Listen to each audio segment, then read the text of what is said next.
Have you ever looked around and wondered, where did it all go? The time you lost, the relationships that slipped through your fingers, the joy that once burned bright but now feels distant. Have you ever prayed with tears in your eyes, asking God if what was taken from you would ever return? There's a deep ache that settles in the soul when it feels like life has stolen something sacred. But today I want you to hear something not from me, but from the heart of the Father. Your season of loss is giving way to a season of recovery. Yes, God is declaring over your life, the time is coming when you will recover many things. What the enemy tried to destroy, God is about to rebuild. What was buried in silence, God is about to resurrect with power. Just like Job, who after losing everything saw restoration beyond imagination, you too will stand again in the land of the living and see the goodness of the Lord. But here's the truth. Recovery doesn't begin with what's in your hands. It begins with what's in your heart. Are you still believing even after the storm? Can you still worship even while waiting? This is the moment to confront your faith, to ask yourself, have I given up, or am I ready to rise again? Because when God restores, He doesn't give back what was lost in the same way. It comes back multiplied, purified, transformed. He is not only the God who gives, He is the God who restores with justice. He redeems time. He revives purpose. He repairs what no human hand could fix. So today I speak this spiritual decree over your life. A divine reversal is coming. A shift is being released from heaven. You will recover the strength you lost in the battle. You will recover the peace the enemy tried to steal from your nights. You will recover the vision, the passion, the dreams that were buried under discouragement. And above all, you will recover your faith. In this video, I will share spiritual signs, biblical truths, and prophetic principles that will show you how God prepares and releases seasons of restoration. Some of these insights may carry the exact confirmation your heart has been crying out for. Before we go any further, I invite you to declare your faith in the comments right now. Write this: God will restore what I lost. Don't just type it, believe it as a prophetic act. Each time someone writes it, it's a seed of faith being planted into their future. Also, if you haven't yet, I kindly encourage you to subscribe to this channel and turn on the notifications, because each message we share here could be a direct answer to your prayer. If this word is speaking to you, support this video with a like. It helps this message reach more people who are in need of hope. And if someone you know is in a season of loss or discouragement, share this video with them. You could be the person God uses to bring light into their darkness. Stay with me until the end of this video, because one of the truths I will reveal may carry the key that unlocks a blessing that has been delayed in your life for years. So take a deep breath, open your heart, and let's walk together into the recovery God has already begun in your life. There are seasons in life when loss feels louder than hope. The silence after a shattered dream, the emptiness left by a broken relationship, the weight of a missed opportunity. These moments can make us feel as though restoration is far, even impossible. But God, in His unfailing mercy, declares a new season over your life. The time of restoration has come. It is not a suggestion. It is not a vague possibility. It is a divine decree. What was once broken will be made whole.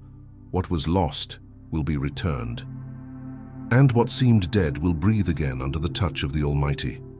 Joel chapter 2 verse 25 proclaims with power, "And I will restore to you the years that the locust hath eaten." This is not mere poetry. It is a promise backed by the authority of heaven. Restoration is not about getting back exactly what was taken. It is about receiving something even better, transformed by God's grace and wisdom. God never wastes pain. Every tear, every disappointment, every unanswered prayer that seemed like a silence from heaven was, in truth, a seed planted in faith. And now, that seed is beginning to sprout. Even if you do not see it yet, even if your emotions are still wrestling with doubt, trust this: God's timing is always perfect, and He has not forgotten you. The time of restoration is not delayed. It has been divinely scheduled. You are entering a season where things will begin to shift, not because of your strength, but because of His faithfulness. Your job is not to force restoration, but to believe in the one who orchestrates it. The pain you endured did not break you, it refined you. There were moments you wanted to give up. There were days when praying felt like a chore, when faith felt heavy, when the only thing you could offer God was your silence and your tears. Yet here you are, still standing. Not because you were strong, but because grace sustained you. This grace has not run out. It is now rising like a tide, bringing with it everything that was promised. You are not forgotten. You are not forsaken.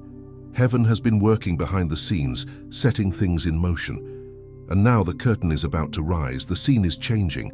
The narrative is shifting. The time of restoration has come. Do not compare what is coming with what you lost. God is not limited to replacing things. He is the God of resurrection. When Lazarus died, his sisters asked why Jesus had not come earlier. They believed he could heal, but they had not yet seen him as the one who could raise the dead. Your situation may look dead, but Jesus is approaching. And when he speaks, even what seems buried and rotting will come forth. What you thought was over is not over. What you considered final is just a chapter, not the conclusion. The author of your story is not finished. He is turning the page, and the next lines are filled with hope, redemption, and beauty. Restoration begins in the heart. Before God gives you back things, he gives you back yourself. He restores your faith, your confidence, your identity, your joy. The enemy tried to rob you of who you are, tried to convince you that your mistakes disqualified you, that your delays defined you. But God says otherwise. You are not what you lost. You are not what they said. You are not even what you thought of yourself in your lowest moment. You are his beloved, chosen, redeemed. Restoration means being realigned with the truth of who you are in him.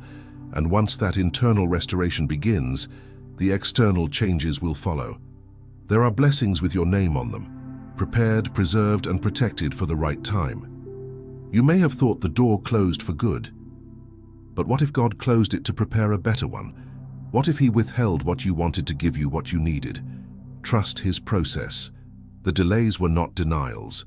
They were divine pauses, orchestrated to prepare your spirit for what you are about to walk into. What is coming is not just compensation, it is overflow. The time of lack is ending. The drought is breaking. The rain is coming, and it will fall in abundance. God's restoration is complete. He does not return fragments. He returns wholeness. He heals not only the wound, but also the memory. He rewrites the pain into purpose. He transforms scars into stories of grace. When the prodigal son returned, the father did not scold him. He ran to him. He clothed him. He celebrated him. That is how heaven receives those who return. That is how heaven celebrates you. No matter how far you feel you've drifted, restoration means you are welcomed without shame. Your past is not powerful enough to cancel your future. God's mercy is greater. Many times restoration begins with obedience. Sometimes it is a quiet whisper from God telling you to let go of the bitterness, to forgive what seems unforgivable, to take one more step even when you feel exhausted. Listen to those whispers. They are divine instructions leading you to recovery. Just like Naaman had to dip in the Jordan 7 times, your breakthrough may require persistence. But do not despise the process. Each act of faith is a brick in the foundation of your restoration. Keep walking, keep trusting, keep praying. Restoration is not only a destination, it is a journey of trust. You may be wondering why restoration took so long. But remember, God was not just preparing the blessing.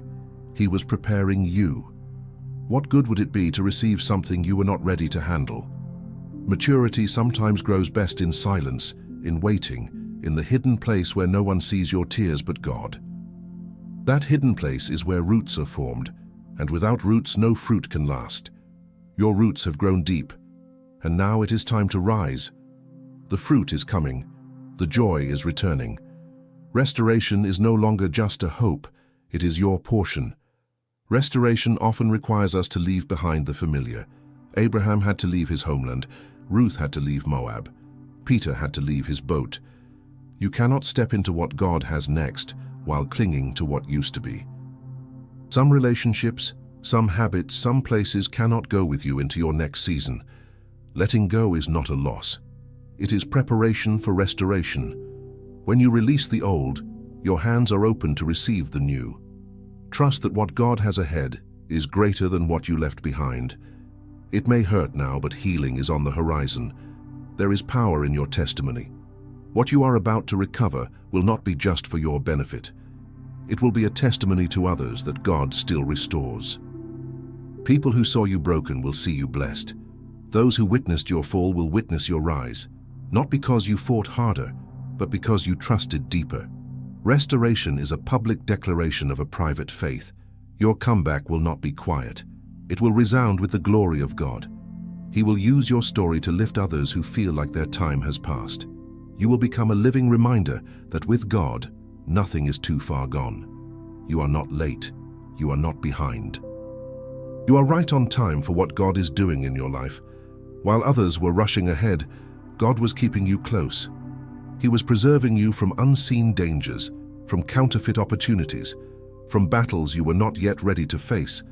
Do not envy the speed of others. God's path for you is unique, and in this season of restoration you will see that what He saved for you is perfectly fitted for your life, not a second too late, not a step out of place. Divine timing is never early and never delayed. It is always right. There is a sound in the Spirit, the sound of chains breaking, the sound of doors opening, the sound of laughter returning. Restoration carries a sound. It is the sound of joy after mourning, the sound of worship after weeping, the sound of victory after the valley. Do not silence your praise. Begin to thank God now for what is on the way. Praise is a weapon. Praise is a prophecy. It declares that you believe before you see. Lift up your voice, even if your heart is still healing. Let restoration find you in worship. Let joy rise even in the waiting. God is not just restoring things, He is restoring time. All the years that seemed wasted, all the seasons you thought were fruitless, He is redeeming them. The friendships you lost, the jobs that slipped through your fingers, the opportunities that vanished, He is bringing back beauty for ashes. He is not confined by the calendar. He can do in one moment what you could not do in 10 years. Time is not your enemy when God is your Redeemer. Trust that He is not only the God of now, but also the God of what was and what will be. This is your time, not next year, not someday. Now. The season has shifted. The ground is ready. The heavens are open. Your name is being called. What you lost is not lost forever. What was stolen will be returned. And you will look back at this moment and say, "Surely the Lord has done great things for me. The time of restoration has come. Stand in it, walk in it, believe in it, and let the world see the goodness of God through the story of your recovery." There is a sacred truth that echoes through the pages of Scripture and the chambers of every wounded heart. God remembers. He remembers your tears, your prayers, your sacrifices, and your silent cries in the night. When people walked away, when situations broke down, when doors slammed shut with no explanation, God was there, attentive and aware. Even when it felt like heaven was silent, heaven was not absent. The same God who parted seas and raised the dead has never once turned His eyes away from your pain.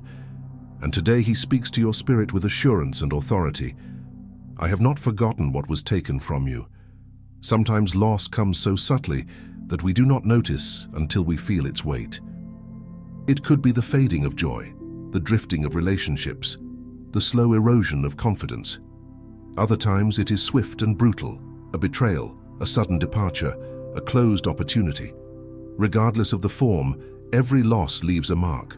But those marks are not signs of abandonment. They are proof that your story is still unfolding. The book is still being written, and what has been taken is not the end. The God of restoration is the God of remembrance. Exodus chapter 3 verse 7 declares, "I have surely seen the affliction of my people and have heard their cry." This is your assurance. He sees, He hears, and He remembers. You may have walked through seasons where it felt like everyone else was moving forward while you remained stuck in sorrow. You prayed, you hoped, you waited, and yet nothing changed. But do not be deceived by delay. In the divine calendar, waiting is not wasting. God was not ignoring you. He was preparing something deeper within you. He was anchoring your identity not in what you had, but in who He is. And when your heart was shattered by loss, He gathered every piece. Psalm 56, verse 8, reminds us that He keeps every tear in a bottle. He does not overlook pain, He preserves it, not to punish, but to restore with greater glory. There is a difference between what the world takes and what God allows. The enemy comes to steal, kill, and destroy, but God allows certain losses not to harm you, but to protect you from something you could not see at the time. It may not make sense now, but in the light of His wisdom, every subtraction has a redemptive intention. What was removed might have destroyed you if it stayed. What you mourned might have become a snare. God's memory is not bound by time. He sees the beginning and the end, and even what was taken unjustly will be accounted for. Nothing escapes His justice. Nothing escapes His grace. God's remembrance is not passive, it is active. When He remembers, He moves. He does not just look back with sympathy, He steps forward with strategy. The same God who remembered Rachel and opened her womb, who remembered Noah and caused the waters to recede, who remembered His covenant with Abraham and delivered Israel. This is the God who remembers you. You are not invisible. You are not forgotten. The loss that made you question your worth is about to be met with a love that reaffirms your identity. God is moving toward you, not away from you. The tables are turning, the heavens are aligning. What was lost is coming into view. There are things you stopped praying for because you thought the time had passed. There are dreams you buried because you believed they were too broken to be revived. But God is not limited by your expectations. He does not operate on human timelines. He is not intimidated by what looks impossible. In fact, He specializes in impossible. He brings life from barrenness, rivers in deserts, beauty from ashes. What you stopped believing for, God never forgot. He kept it. He preserved it. And now, He is breathing life back into it. You are not too late. The dream is not too dead. The promise is not too distant. God remembers. Restoration does not always mean things will return exactly as they were. Often what God brings back is better, refined, and deeper than before. He redeems not just the object of loss, but the soul affected by it. He restores joy. He revives faith. He reawakens purpose. The process may be painful, but the result is beautiful. As it says in Isaiah chapter 61, verse 7, "Instead of your shame, you shall have double honor." This is not a poetic exaggeration. It is a divine reality. The shame of your loss will be replaced with honor. The silence will be filled with songs of joy. The weeping endured for a night, but morning is here. One of the greatest lies the enemy whispers in seasons of loss is that you are alone, that no one sees, that God has turned away. But this lie dissolves in the truth of Scripture and the presence of the Spirit. You are surrounded by the eyes of the Almighty. He is near to the brokenhearted. He binds up their wounds. He walks with you through the fire and does not let the flame consume you. And when all is said and done, you will emerge not just healed but stronger, not just whole but radiant. Your suffering is not senseless. It is the soil where God will reveal His glory. You may have lost relationships, resources, moments, but you have not lost your destiny. What God has spoken over your life is still alive. His word does not return void. What was spoken in the secret place will be fulfilled in the open. Trust His memory. Trust that He is working in dimensions you cannot yet see. Trust that He is not just looking back at what happened. He is leaning forward into what is coming. And what is coming is redemption, restoration, and divine compensation. Forgiveness is a part of restoration. Holding on to the pain of what was taken can block the flow of what God wants to return. Release those who hurt you. Let go of the resentment. Not because they deserve it, but because your future is too precious to be chained to your past. Forgiveness does not minimize the offense. It maximizes your freedom. When you forgive, you open the door for God to restore in ways that surpass understanding. Release them, and watch how heaven begins to release blessings over your life. God's memory is also a record of your faithfulness. He saw every time you chose obedience over comfort. He watched when you worshipped through tears. He noted when you stayed faithful even when you felt forgotten. These moments were not wasted. They were seeds, and the harvest is coming. Galatians chapter 6 verse 9 reminds us, "Let us not grow weary in doing good, for in due season we shall reap if we do not give up." Your due season is approaching. Keep pressing, keep believing.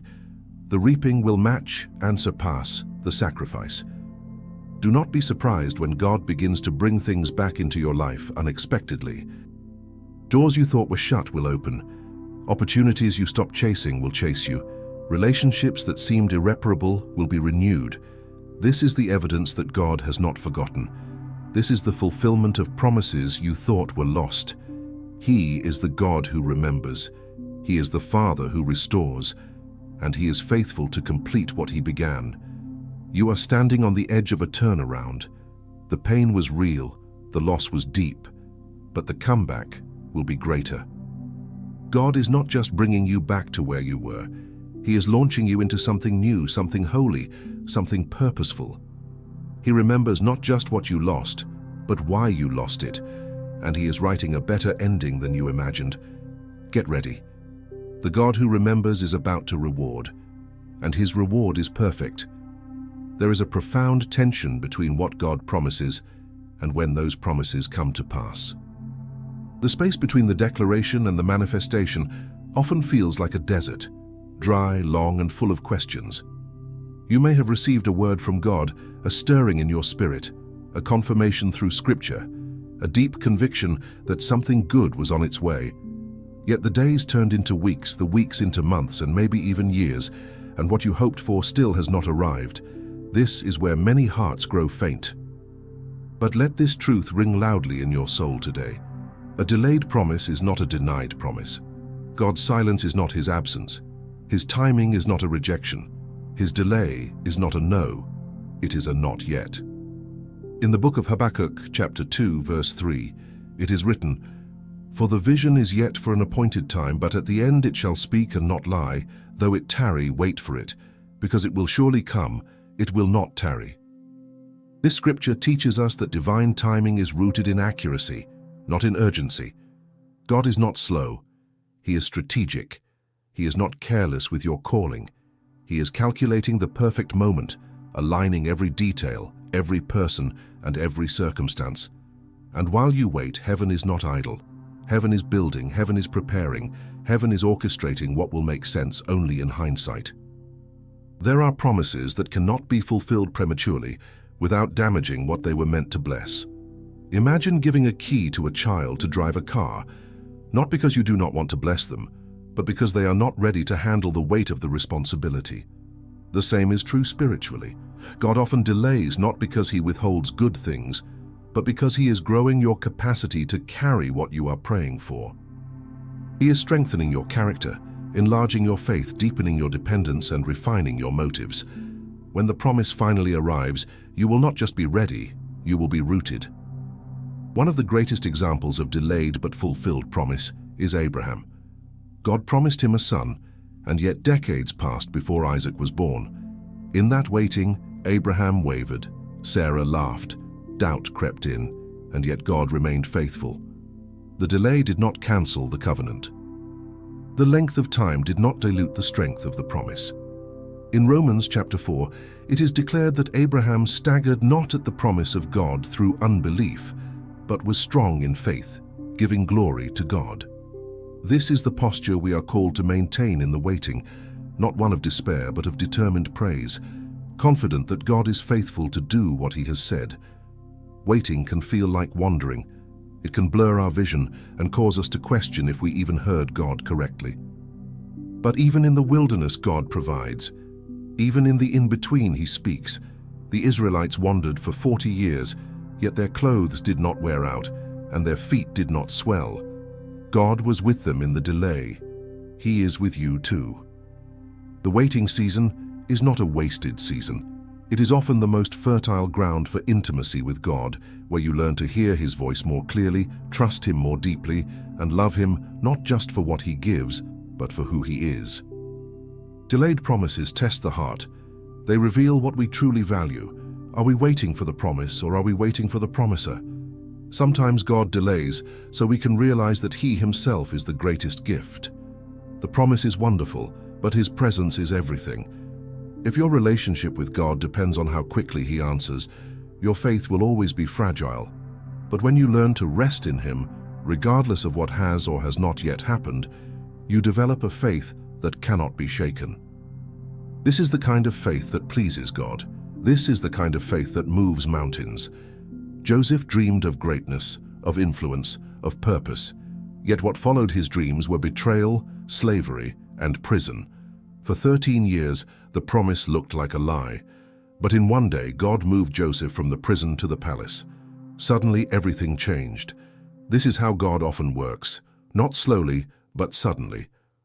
When the time is right, what looked impossible becomes undeniable. And Joseph could look back and say, what others meant for evil, God meant for good. Your delay may be divine positioning. What looks like detour is actually development. In our impatience, we sometimes settle for what is good and miss what is best. We pursue shortcuts, we force doors open, we try to help God fulfill His word on our terms, but God is not in a rush. His delays are part of His design. They protect you from counterfeit blessings. They guard your heart from premature exposure. What is for you will not miss you, but you must trust the process. Do not trade the divine for the immediate. Do not let desperation lead you away from your destiny. God has not forgotten. He is not late. He is simply perfect in all His ways. There is also a prophetic nature to waiting. While you wait, others are watching. Your endurance becomes a testimony. Your steadfastness becomes a sermon. People see your unwavering hope and begin to believe that maybe their own waiting is not in vain. In Hebrews chapter 10 verse 36 it says, "For ye have need of patience, that after ye have done the will of God, ye might receive the promise." Patience is not passive. It is powerful. It is an active declaration that you trust God even when there is no evidence of fulfillment. When God finally moves, what He brings often far exceeds what you originally asked for. He does not just meet expectations, He surpasses them. The delay enlarges the promise. It expands your perspective. It makes you grateful in ways you never expected. The longer the wait, the greater the celebration. When the prodigal son returned, the father did not just welcome him back, he threw a feast. Your season of feasting is coming. Your celebration is on the horizon. Keep your lamp burning, keep your heart soft. The promise is not denied, it is on its way. It is also important to remember that God sees fulfillment differently than we do. Sometimes the promise we are waiting for shows up in a different form, in a different place, through a different person. Be open to how God fulfills His word. He may not meet your expectations, but He will fulfill His intentions. Do not miss the blessing because you expected it to look a certain way. Stay sensitive, stay submitted. His ways are higher, and His plans are always for your good. Delayed promises produce deep roots. Trees that grow quickly are often the first to fall in storms. But those that grow slowly develop deep foundations. God is establishing something in you that will last. He is not interested in momentary success. He is preparing you for eternal significance. Do not be discouraged by the wait. Every second is shaping you into the person who will not only receive the promise, but steward it with wisdom and integrity. Lift your head, dry your tears, strengthen your heart. The delay is not a punishment, it is preparation. You are not forgotten. You are not overlooked. The promise is still alive, the word still stands. And when it comes to pass, you will understand why it had to take the time it did, and your heart will echo the truth spoken through the prophet Isaiah, chapter 25, verse 9. Lo, this is our God. We have waited for Him, and He will save us. This is your season of faithful waiting. The promise is coming. Hold on.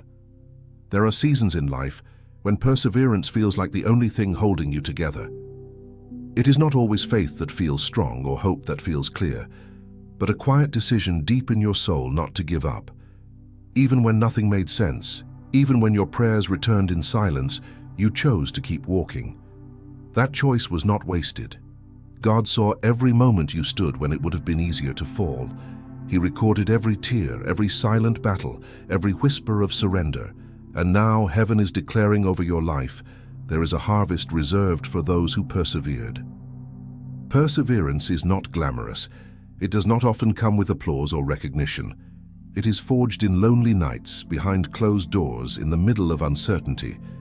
It is choosing to believe again when disappointment is fresh. It is rising from the ashes of another closed door and saying, God is still good. You may not have seen results right away. You may have felt like your efforts were unseen, but God is not unjust. Hebrews chapter 6 verse 10 assures us, "For God is not unrighteous to forget your work and labor of love. The harvest may have tarried, but it has not been cancelled. It has been growing silently beneath the soil of your persistence." In Galatians chapter 6 verse 9, Paul writes, "And let us not be weary in well-doing, for in due season we shall reap if we faint not." These words are not just encouragement, they are a guarantee. A due season is coming. A time appointed by God Himself, where everything you sowed in tears will come back in joy. The condition is simple: do not faint. The harvest belongs to those who refuse to quit. It does not go to the most talented, the most visible, or the most praised.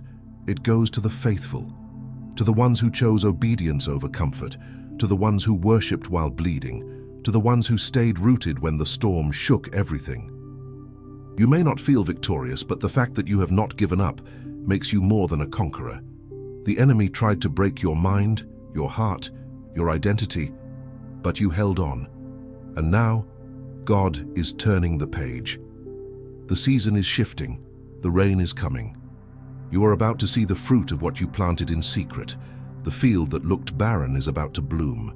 The prayers that felt empty are about to return with answers. What you have been carrying in your spirit is about to be birthed in the natural. Do not judge your life by the season you are in. The process of sowing is never glamorous. It is dirty. It requires labor. It demands time and trust. But no farmer sows without expecting to reap.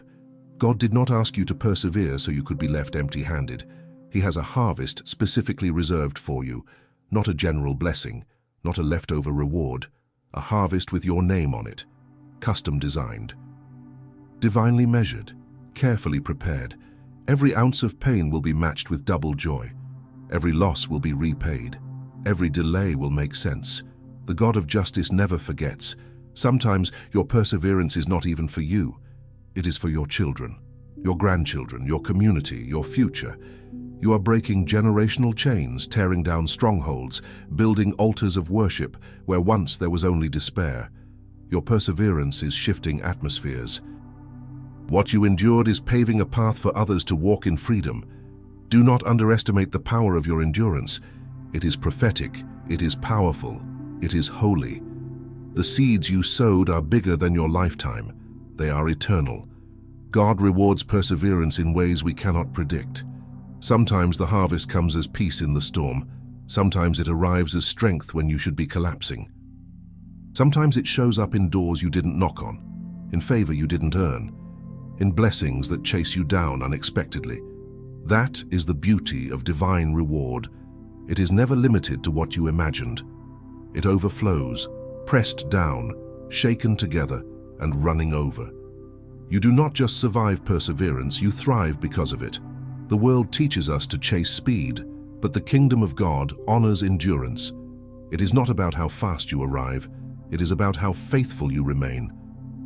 God is not measuring your journey by miles, but by your heart. He sees the days you wanted to quit. He counts the times you chose faith even when fear was louder. You are not behind. You are not late. You are in the exact place where God will reveal what He has prepared for you. The harvest is not delayed. It is perfectly timed. Perseverance builds something within you that comfort never can. It teaches you how to fight without bitterness, how to wait without anxiety, how to hope without proof. These are the treasures of the kingdom. They cannot be bought. They are cultivated in the fire, in the wilderness, in the hidden place. And when the harvest comes, it will not only restore what you lost, it will restore who you are. You will remember your strength. You will walk in new authority. You will speak from experience, not just from theory. God has not forgotten the field you kept sowing into, even when everyone else walked away. He remembers the prayers you whispered when no one else was around. He honors the integrity you chose when shortcuts looked easier. The harvest is coming, not because you were perfect, but because you were persistent. Not because you never cried, but because you never quit. This is the kind of faith heaven rewards: quiet, steady, unshakable. You may have walked through the fire, but you are not coming out smelling like smoke. You are coming out refined, purified, anointed. The harvest is not just about what you receive, but who you become. You are emerging stronger, wiser, deeper. The fire did not destroy you, it distinguished you. You will carry a fragrance of perseverance that cannot be faked.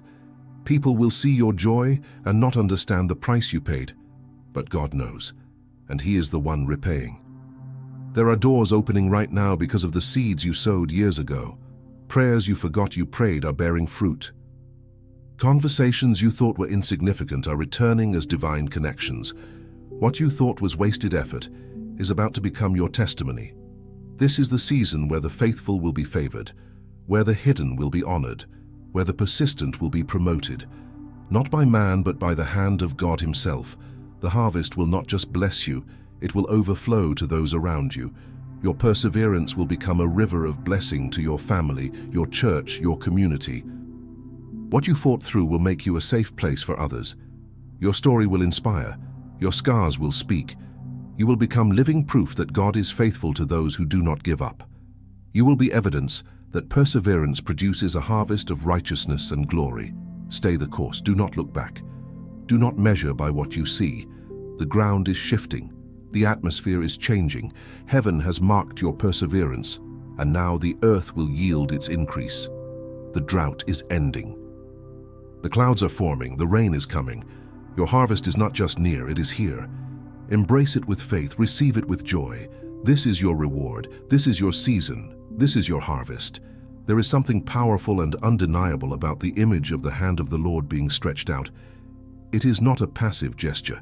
It is not a distant symbol. It is an intentional act of divine intervention.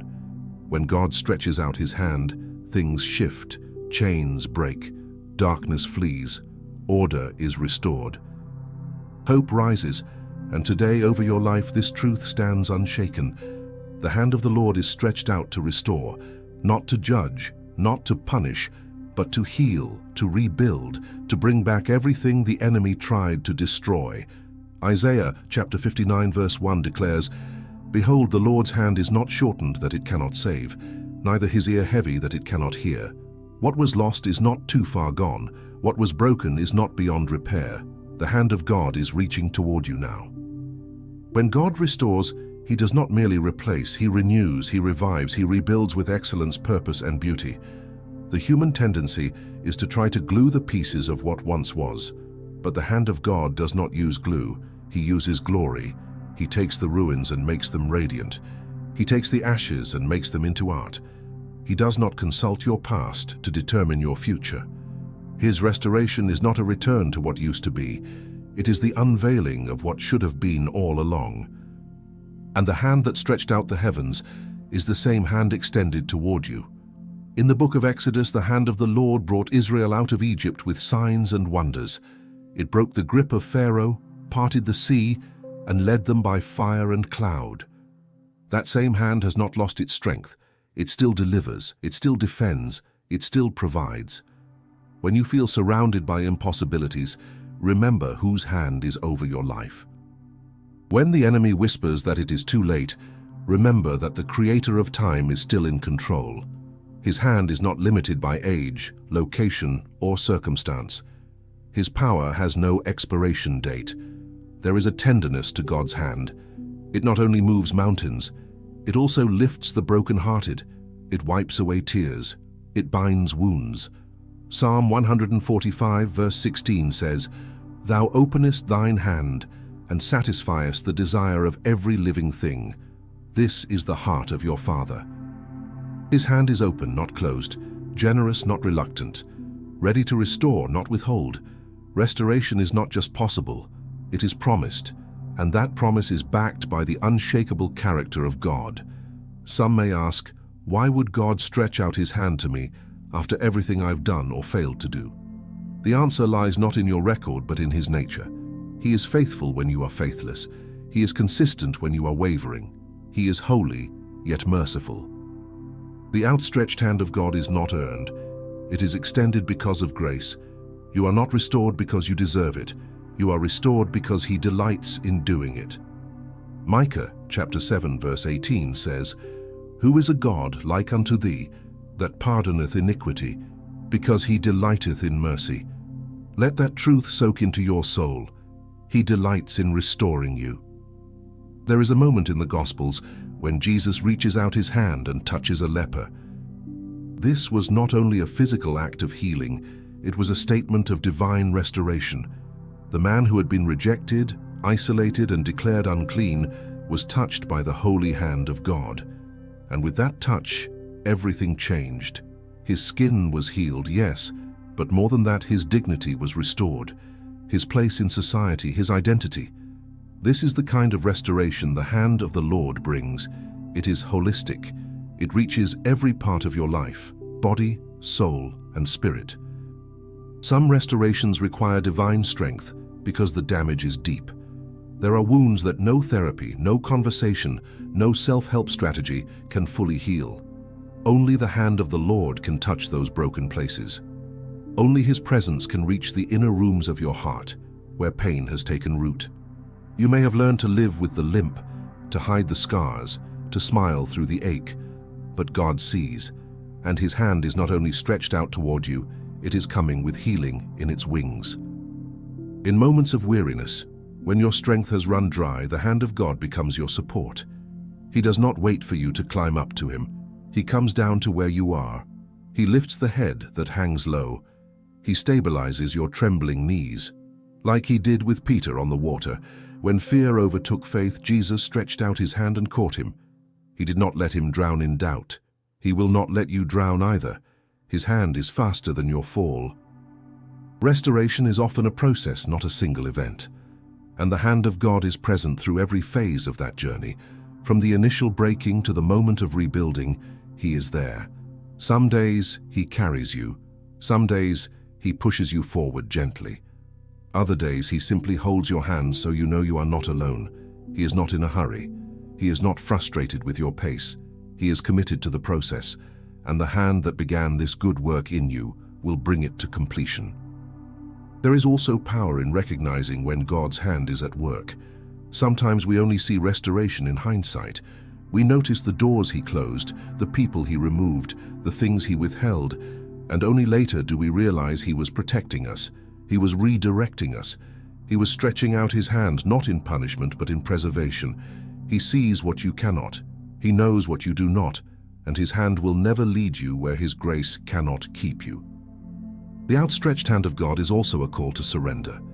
He invites you to release what you are holding so tightly, grief, anger, disappointment, fear, and take hold of his hand instead. You cannot grab what he is offering while clinging to what he is asking you to let go. Restoration begins when you release.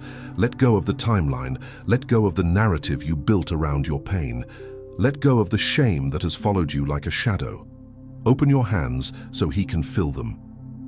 The hand of the Lord is also a seal. It marks you. It distinguishes you.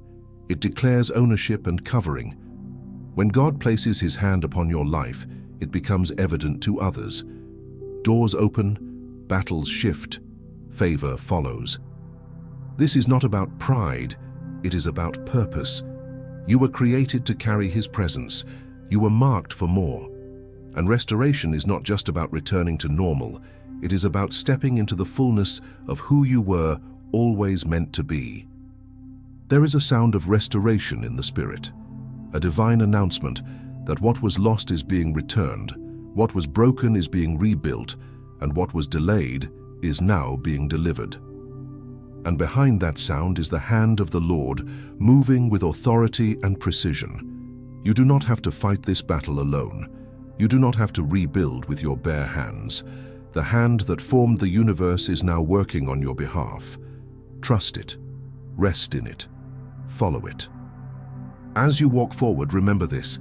The hand of the Lord is not just behind you, it is ahead of you, preparing the way, making rough places smooth, opening paths in the wilderness.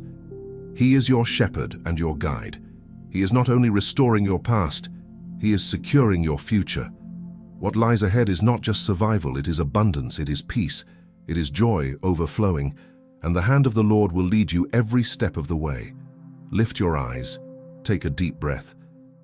Feel the strength of his grip around your heart. He is not letting go, he is not finished. The hand of the Lord is stretched out to restore, and what he starts, he will complete. Let hope rise again. Let faith awaken. The touch of God is upon your life, and restoration is no longer a promise in the distance. It is a reality unfolding now. There comes a time in every journey of faith when human efforts fall short, when the strength of will and the power of planning cannot produce the breakthrough we long for. In these moments, it becomes clear that we need more than strategy. We need sovereignty. We need God to step in. And here lies the most unshakable truth for every weary heart and waiting soul. When God decides to act, no one can stop him. His authority is absolute. His plans are unstoppable. His purpose is eternal. Isaiah chapter 43 verse 13 declares, "Yea, before the day was I am he, and there is none that can deliver out of my hand. I will work, and who shall let it?" This is not a question of if, this is a declaration of certainty. God does not need permission to bless you. He does not wait for human approval to shift your circumstances. When he decides to open a door, no man, no system, no opposition can close it. When he chooses to elevate, no one can demote. When he sends his favor, no resistance can block it. He is not intimidated by the size of your problem or the noise of your critics. He is not moved by the statistics or the odds stacked against you. He is the God who speaks, and it is done. He commands, and it stands fast. His word overrides every other word spoken over your life. There are seasons where it feels like everything is stuck. Prayers go unanswered, doors stay closed, silence stretches longer than you expected. But delay is not denial. Often it is divine alignment. God waits until every piece is in place, not just in your situation, but also in your heart. And then suddenly, he moves. Without warning, without explanation, without needing help. He parts the Red Sea. He shuts the mouths of lions. He calls the dead from their graves. This is the God who acts with power and precision. And when he moves on your behalf, nothing can hold back what he has ordained. One of the most powerful examples of God's unstoppable action is found in the story of Pharaoh and the Israelites. Pharaoh tried to keep them in bondage, but God's decision was final. "Let my people go." Pharaoh resisted, but his resistance only magnified God's glory. Every plague, every confrontation, every moment of rebellion only proved that when God says enough, no power on earth can say otherwise. The sea stood between freedom and fear, but at God's command, it split in two.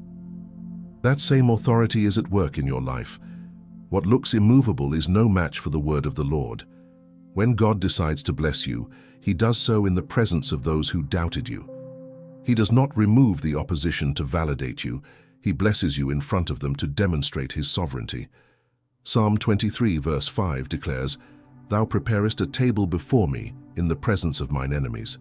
This is divine confidence. God is not afraid of what surrounds you because he knows what is within you. His spirit is your seal.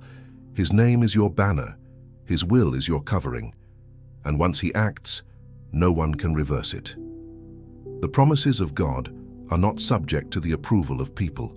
You do not need the vote of others to walk in what God has called you to. When he acts, he bypasses the expected. He chooses the unlikely. He raises the overlooked. David was a shepherd boy when God chose him to be king. He was not in line. He was not invited to the ceremony, but God saw him. And when God decided to anoint him, no brother, no prophet, no tradition could stop it. When it is your time, it is your time. And when heaven says yes, earth must align. God's timing is not always predictable, but his faithfulness is constant. When he moves, it is never too early, never too late.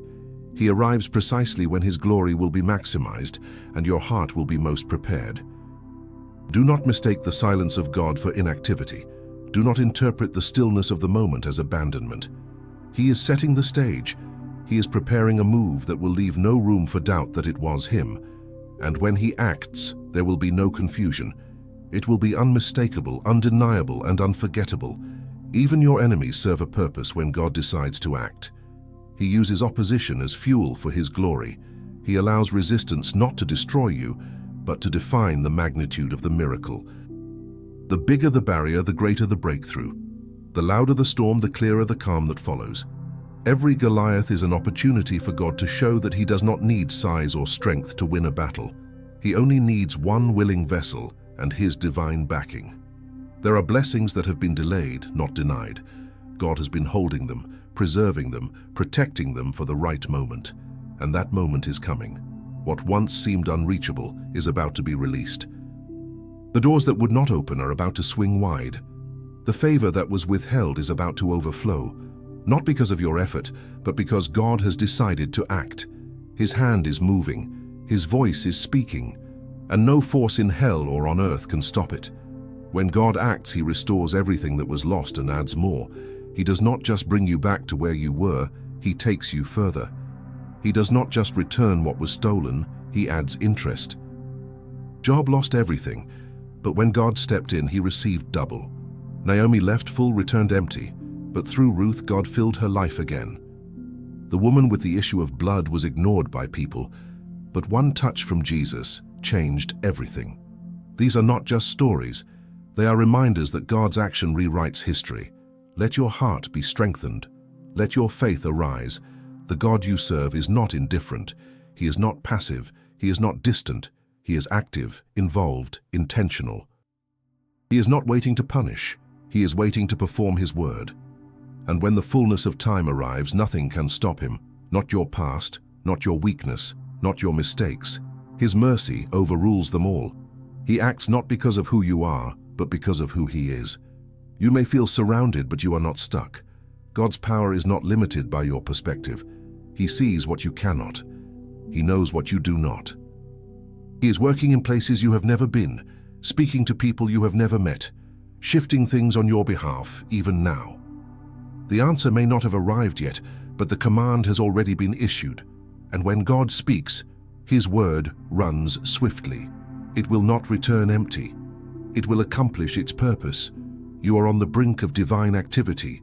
You may not feel it, you may not see it, but the shift has begun. The chains are weakening, the walls are shaking, the heavens are moving. Your prayers have not been in vain. Your faith has not been wasted. The silence was a setup. The delay was divine. And now, the moment of God's action is approaching like the dawn, unavoidable, powerful, and glorious. There will come a moment very soon when you will look back and realize that nothing could have stopped what God was about to do. Every attack, every delay, every setback will serve as proof that it was not your strength, but his sovereignty that made the difference. You will testify that the hand of man tried, but the hand of God triumphed. You will know that when God decides to act, no one, not one person, not one circumstance, can stand in his way. Stand firm, stand ready. Because when God acts, everything changes. Mountains move, hearts turn, situations flip, and your story, once marked by struggle, will be rewritten in the ink of divine intervention. This is not just a season, it is a divine turning point. And the one who sits on the throne has decided to move on your behalf. Nothing will stop him. Pain has a way of leaving its mark. It alters your posture, your pace, your perspective. It changes how you breathe, how you hope, how you trust. Pain is not just physical, it's spiritual, emotional, deeply embedded in places that no one else can see. But what if you knew that God saw it all? What if you understood that every ounce of suffering, every tear you cried in silence, every disappointment that hollowed your chest was recorded in heaven? What if you believed that not one drop of your pain was wasted? Because that is the truth. Your pain has not been in vain. It has been noticed, counted, and stored, not for pity, but for purpose. And now, God is declaring over your life, a double portion is coming. There are some seasons that wound you so deeply, you begin to believe the pain is permanent. You build walls around your heart, reduce your expectations, and start to live in survival mode. But God never intended for you to stay in survival. He designed you for victory, restoration, and abundance. The God who sees in secret is the God who rewards openly. Isaiah chapter 61 verse 7 makes a bold promise. For your shame ye shall have double, and for confusion they shall rejoice in their portion. Therefore in their land they shall possess the double. Everlasting joy shall be unto them. This is not poetic language, it is divine compensation. You are not just going to get through this, you are going to come out with more. Pain, when placed in the hands of God, becomes seed. It is not buried to die, it is planted to grow. Every trial you endured, every betrayal you suffered, every lonely night you walked through, it all became soil for a supernatural harvest. God does not overlook suffering. He transforms it. What tried to break you is going to bless you. What tried to bury you is going to elevate you. The crushing you experienced is going to produce oil, anointing, and authority that cannot be fabricated. God never wastes pain. He reinvests it. The story of Job is one of the most powerful illustrations of this principle. A man who lost everything, his children, his health, his wealth, his status, was brought to the lowest place of human suffering. And yet at the end of the story, Scripture declares that the Lord gave Job twice as much as he had before. Not because Job was lucky, but because he remained faithful. He kept believing, kept worshiping, kept trusting, even through his questions, even through his agony. And that kind of perseverance always attracts divine reward. You may be asking, why did it have to hurt so much? It's a question every wounded soul wrestles with. But God often uses the depths of pain to create the depths of purpose. You cannot carry authority in areas where you have not bled. You cannot lead people through valleys you have never walked. Your pain has given you perspective, compassion, strength, and a voice that is now laced with power. The double portion is not just about receiving, it's about becoming. You are becoming someone who carries weight in the Spirit. You are becoming someone who moves heaven with your prayers. You are becoming someone the enemy regrets touching. The double portion is not just about material blessing, it is about supernatural fullness. It is peace that surpasses understanding. It is joy that cannot be explained. It is wisdom that confounds the wise. It is favor that opens doors no man can shut. Yes, God will restore what was lost. But even more than that, He will expand what remains. Your heart will stretch, your influence will increase, your legacy will lengthen, and all of it will testify that God is a Redeemer who honors those who suffer well. Sometimes the enemy tries to convince you that the pain is evidence that God has left you. But that is a lie. The presence of pain is not the absence of God. In fact, pain is often where He draws the closest. Psalm 34 verse 18 says, "The Lord is nigh unto them that are of a broken heart, and saveth such as be of a contrite spirit." He is not far from your suffering. He is right in the middle of it, holding you when no one else could, sustaining you when you didn't think you'd make it. And now that same God is about to turn your mourning into dancing. You have been faithful through fire. You have walked through trials that would have destroyed others. You stayed even when you felt like running. You believed even when you had no proof, and heaven has not forgotten. There is a reward for endurance. There is a harvest for suffering. There is a double portion reserved for the one who refused to bow to bitterness, who chose worship over resentment, who allowed the pain to press them deeper into the presence of God. Do not downplay what you've been through. Do not minimize the nights you cried yourself to sleep, the days you fought to smile, the moments you felt invisible and forgotten. Heaven saw it all. And now, the tide is turning. You are not just walking out of pain, you are stepping into purpose. You are crossing over into promise. What once broke you is now beneath you. What once silenced you is now your testimony. And what once defined you is now being used to refine you. There are people connected to your healing. There are destinies tied to your recovery. The double portion coming your way is not just for your comfort, it's for their breakthrough. Your life will become a signpost of God's faithfulness. Your scars will point others to His grace.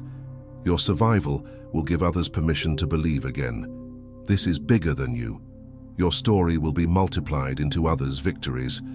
That is what double portion means: overflow, influence, abundance. In the coming days, you will begin to see signs of restoration. Relationships that were strained will soften. Opportunities that vanished will reappear. Strength you thought was gone forever will rise. And joy, deep, healing, lasting joy, will settle into the places where grief once lived. You will laugh again. You will dance again. You will dream again. Not because the pain didn't happen, but because God has stepped in to redeem it. Let your heart believe again. Let your faith breathe. You are not forgotten. You are not disqualified. You are not too broken. You are chosen. And the pain you've endured has only positioned you to receive what others cannot carry. The double portion is heavy, but so are your shoulders now. You've been prepared, you've been tested, you've been proven, and now you will be rewarded. God is faithful to finish what He starts, and He never starts anything without a plan for redemption. The promise of double is not just poetic, it is prophetic.